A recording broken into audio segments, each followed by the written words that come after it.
Queridos, a paz do Senhor, sejam bem-vindos ao resumo de aula.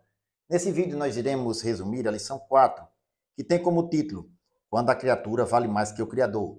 Se você ainda não é inscrito no nosso canal, se inscreva, curta, compartilhe e ajude o nosso canal.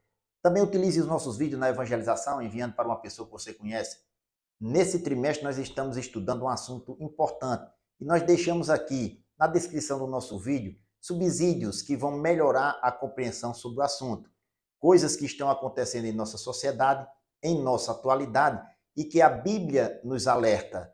É bom conhecermos, principalmente as ideologias que nos cercam, e sabermos lidar com elas, combatendo com a palavra de Deus. O texto áureo diz: pois mudaram a verdade de Deus em mentira, e honraram e serviram mais a criatura do que o Criador, que é bendito eternamente. Amém. Está na carta de Paulo aos Romanos, capítulo 1, versículo 25. Verdade prática: a exaltação da criatura acima do Criador é a usurpação da glória divina pela mentira e vaidade humana. A leitura bíblica em classe encontra-se na carta de Paulo aos Romanos, capítulo 1, versículos 18 ao 25. Nós não iremos ler, mas iremos aqui fazer uso do texto e comentarmos. A palavra-chave é antropocentrismo. Já dá para se ter uma ideia do rumo, da direção em que vai ter a nossa lição. O homem se aparta de Deus e coloca a sua própria pessoa, uma autoidolatria. A medida central de todas as coisas é o próprio homem, tirando-se, afastando do seu Criador.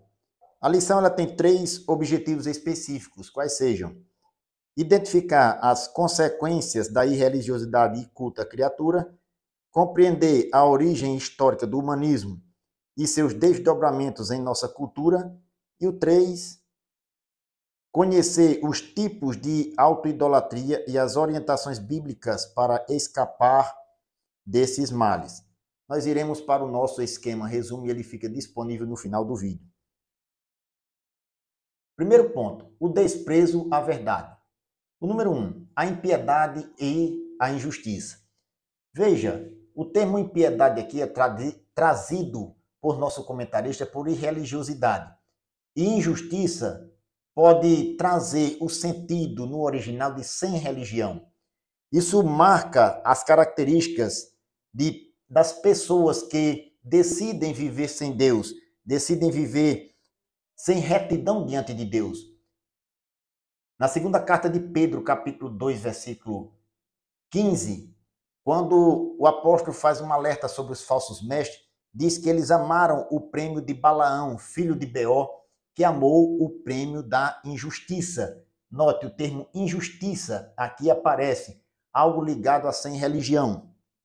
Uma forma do ser humano ou das suas ideias não ser reto diante de Deus, nem para com o próximo. Ambas as palavras mostram a situação da humanidade não regenerada.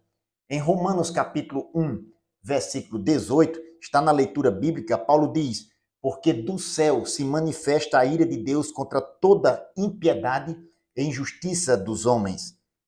Dessa forma, a Bíblia relata uma decisão deliberada do homem em desprezar a vontade divina. O número 2, a insensatez humana. Paulo ele mostra na sua carta aos Romanos uma revelação geral da natureza, que Deus ele se dá a conhecer ao homem por meio de sua criação. Em Romanos capítulo 1, versículo 19 e 20, diz o apóstolo: porquanto o que de Deus se pode conhecer, nele se manifesta, porque Deus lhe manifestou. Porque as suas coisas invisíveis, desde a criação do mundo, tanto o seu eterno poder como a sua divindade se entendem e claramente se veem pelas coisas que estão criadas. Note que a revelação geral, por ela o homem não pode se recusar da existência de Deus. Deus ele se dá a conhecer ao homem pela natureza, pela revelação geral e até mesmo na sua própria pessoa. Assim, Paulo ele mostra que o homem iníquo, segundo o que pode se compreender, ele não glorifica a Deus, prefere recusar a existência de Deus e centralizar a adoração à sua própria pessoa ou à criatura em si, mudando a verdade de Deus em mentira e honrando e servindo mais a criatura do que o Criador. Assim, ele age como se não fosse criatura e se comporta como se fosse divino.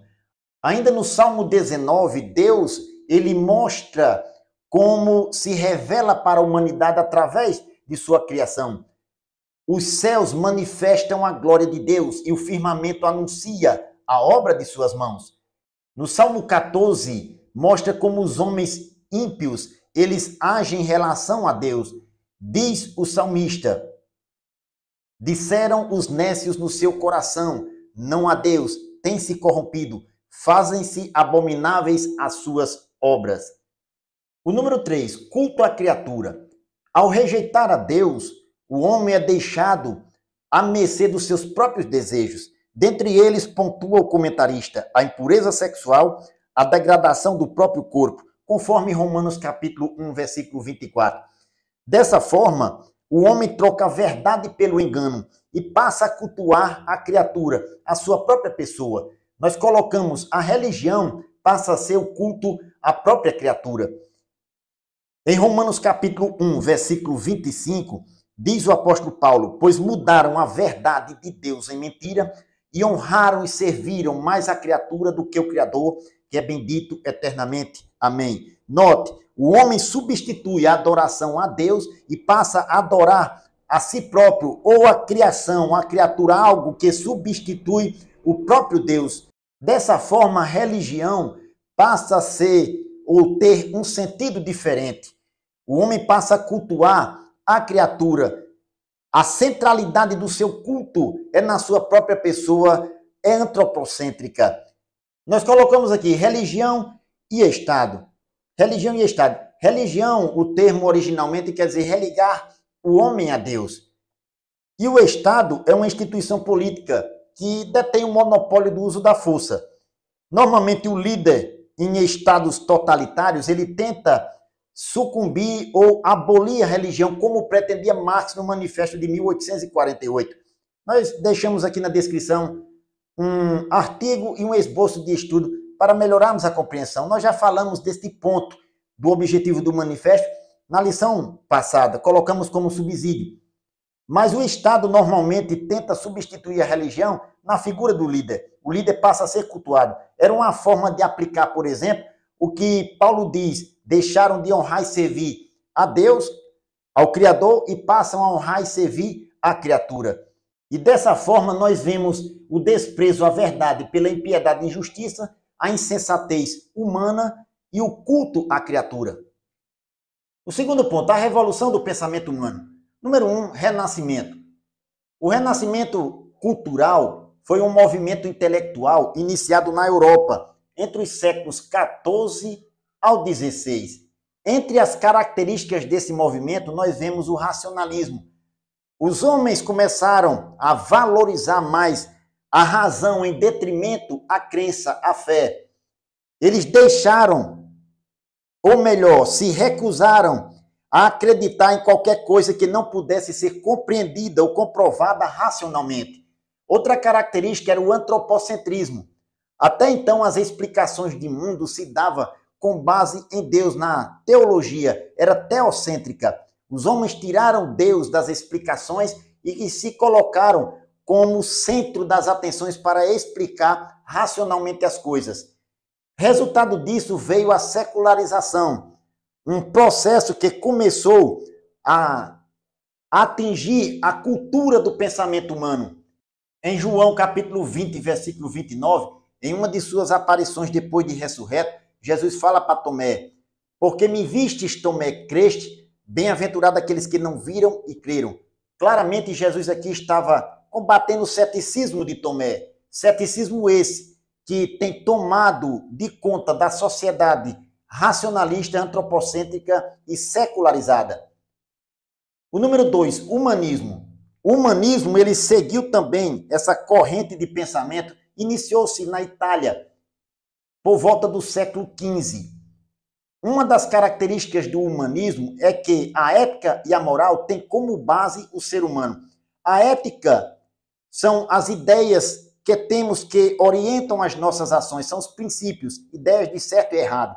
E a moral diz respeito ao nosso comportamento, como iremos colocar em prática as ideias ou os princípios que nos orientam.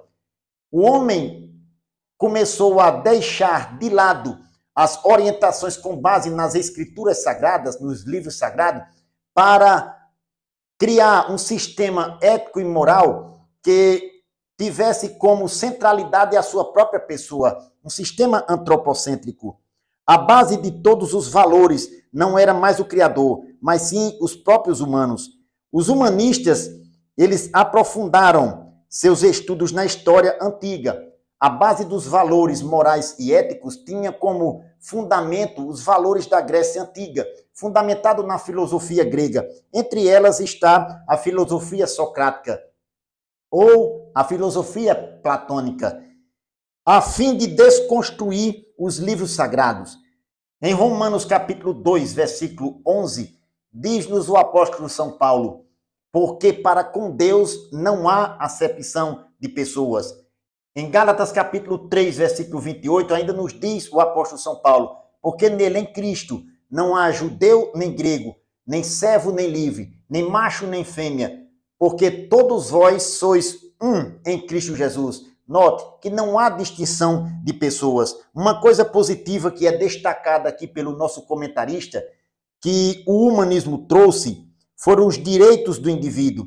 Mas a Bíblia também possui concepções de liberdade, de igualdade, conforme o nosso comentarista pontua também. A Escritura, ela ensina direitos iguais, conforme o apóstolo Paulo aqui nos pontuou. Em Cristo Jesus não há diferença entre judeu e grego, em servo nem livre, nem macho nem fêmea, porque todos nós somos um em Cristo Jesus. O número 3, iluminismo e pós-modernismo. O iluminismo, ele também surgiu na Europa entre os séculos 17 e 18. Estes homens desprezavam a tradição em detrimento da razão. O homem passou a ser senhor da razão e do seu próprio destino. A igreja era uma instituição dispensável. Dentro da pós-modernidade, surgiu termos que foi aplicado, inclusive, também pelo marxismo ou pela aplicação dos princípios marxistas, como sociedade líquida e valores relativos. Tudo era relativo, tudo era fluido, tudo mudava. No pós-modernismo, como disse, uma aplicação dos objetivos também do Manifesto Comunista de 1848, que nós colocamos aqui. As ideias do manifesto passou também a gerenciar o pensamento humano no século XX, na pós-modernidade. Abolir as verdades eternas era um dos objetivos de Marx lá no manifesto. Nós vamos deixar aqui, mais uma vez, se você ainda não leu, o artigo e um esboço de estudo para melhorarmos a nossa compreensão. Na descrição do nosso vídeo está aqui embaixo. Leia para você entender um pouco mais a respeito dos objetivos do manifesto. Note que abolir as verdades eternas, Marx ele pontua duas coisas: a liberdade e a justiça. São justamente os valores absolutos de nossa sociedade que são alvos da relativização desse pós-modernismo. E nós devemos tomar cuidado, porque se tudo é relativo e não tem um referencial de absoluto, de valores absolutos, a sociedade tende a ruir. São 3 os pilares básicos da sociedade ocidental. Um deles é a moral judaico-cristã, que é alvo dessa relativização de valores. Portanto, o desdobramento histórico, cultural do Renascimento culmina na relativização dos valores divinos. Bendito seja o nome do Senhor. Terceiro ponto, tipos de autoidolatria. São basicamente 3 pontos que o comentarista mostra como autoidolatria: da autoimagem, do coração e a sexual. O número 1, a idolatria da autoimagem. A autoimagem, o culto à autoimagem, é comumente conhecido como narcisismo. É uma pessoa que é amante de si mesmo, cultua a própria imagem. Algumas características o nosso comentarista pontua como uma pessoa amante de si mesmo. Entre elas está uma pessoa egocêntrica, o ego, uma pessoa avarenta. Em 1 Timóteo capítulo 6, versículo 10, nos diz o apóstolo Paulo: porque o amor do dinheiro é a raiz de toda espécie de males, e nessa cobiça alguns se desviaram da fé e se traspassaram a si mesmo com muitas dores. Note, o amor do dinheiro nesse texto, Paulo conceitua como a cobiça. A cobiça é o amor do dinheiro. E uma pessoa cobiçosa, amante do dinheiro, ela se traspassa a si mesmo, abandona a fé. E nessa cobiça alguns se desviaram da fé e se traspassaram a si mesmo com muitas dores. A pessoa avarenta, a pessoa que ama os bens, as posses, é uma pessoa que cultua sua própria imagem egocêntrica, com características de uma pessoa narcisista. Nos diz o comentarista, ela também anseia por reconhecimento e, de modo ilícito, busca estar sempre em evidência. Todavia, a Bíblia ensina que a primazia deve ser de Cristo. A primazia na nossa vida deve ser o próprio Senhor. Em João capítulo 3, versículo 27, João Batista, quando foi interrogado a respeito do Cristo que batizava mais do que ele disse que o homem não pode receber coisa alguma se não lhe for dado do céu. No verso 30 ele diz, é necessário que ele cresça e que eu diminua. A primazia do homem tem que estar, ou melhor, tem que ser Cristo em sua vida. O número 2, idolatria no coração. Coração na Bíblia se refere, dependendo do contexto, às emoções ou à vontade, ou ao centro da personalidade humana. E essa personalidade, segundo o texto bíblico, pode ser enganosa e perversa. Em Jeremias capítulo 17, versículo 9, diz-nos Deus através do profeta Jeremias, enganoso é o coração mais do que todas as coisas e perverso, quem o conhecerá? Note, somente Deus é quem conhece o coração, a sede dos pensamentos, dos desejos humanos. É o contexto logo em seguida. Ele é enganoso e perverso.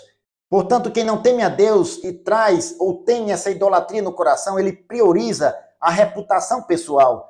Contudo, a palavra de Deus nos adverte para termos uma forma de guardarmos o nosso coração, é guardarmos a palavra de Deus. O salmista no Salmo 119, versículo 11, ele diz, escondi a tua palavra no meu coração para não pecar contra ti. O número 3, idolatria sexual. A idolatria sexual, conforme o nosso comentarista mostra, é a falha do controle nos impulsos humanos. É uma busca compulsiva pelo sexo ilícito. Em Romanos 1:26, diz no apóstolo São Paulo que quando os homens, os gentios, não buscam a Deus e não se preocupam em conhecê-lo, Deus os abandonou às paixões infames. Diz-nos o apóstolo. Portanto, a orientação bíblica para escaparmos da busca compulsiva pelo sexo ilícito é a seguinte, conforme Gálatas capítulo 5, versículo 16, citado pelo nosso comentarista, vivam no Espírito e vocês jamais satisfarão os desejos da carne. Em Eclesiastes capítulo 11, versículos 9 e 10, é um conselho que Salomão dá para os mais jovens, dizendo, alegra-te, jovem, na tua mocidade, e alegre-se o teu coração nos dias da tua mocidade, e anda pelos caminhos do teu coração e pela vista dos teus olhos. Sabe, porém, que por todas estas coisas te trará Deus a juízo. Afasta, pois, a ira do teu coração e remove da tua carne o mal, porque a adolescência e a juventude são vaidade. A orientação é, nós devemos aproveitar os bens que Deus nos deu, mas devemos afastar a ira do nosso coração e remover de nossa carne o mal. O sexo ilícito é um mal da carne que devemos nos afastar, e a única forma de fazermos isso é guardando-nos deste mal através da palavra de Deus. Bendito seja o nome do Senhor. Queridos, a corrupção da raça humana, que nós vimos agora, que traz como consequências várias coisas, e ao longo da história teve os seus resultados, e hoje, na atual sociedade e conjuntura que nós vivemos, tem suas consequências também. Eu gostaria de fazer a conclusão lendo o que o comentarista aqui pontua em breves palavras. Abro aspas. A corrupção da raça humana é o desfecho de sua rebelião à verdade divina. A impiedade e a ausência de retidão resultaram em teorias de autossuficiência em que a criatura se ergue acima do seu Criador. Ao se colocar como medida única de todas as coisas, o homem eleva o seu interesse acima da vontade divina. As consequências são a autoidolatria, a depravação moral, a decadência sexual e espiritual. Não obstante, a Escritura alerta que a ira divina permanece sobre os que são desobedientes à verdade divina, conforme Romanos capítulo 2, versículo 8. Fecho aspas. Que Deus o abençoe em nome de Jesus.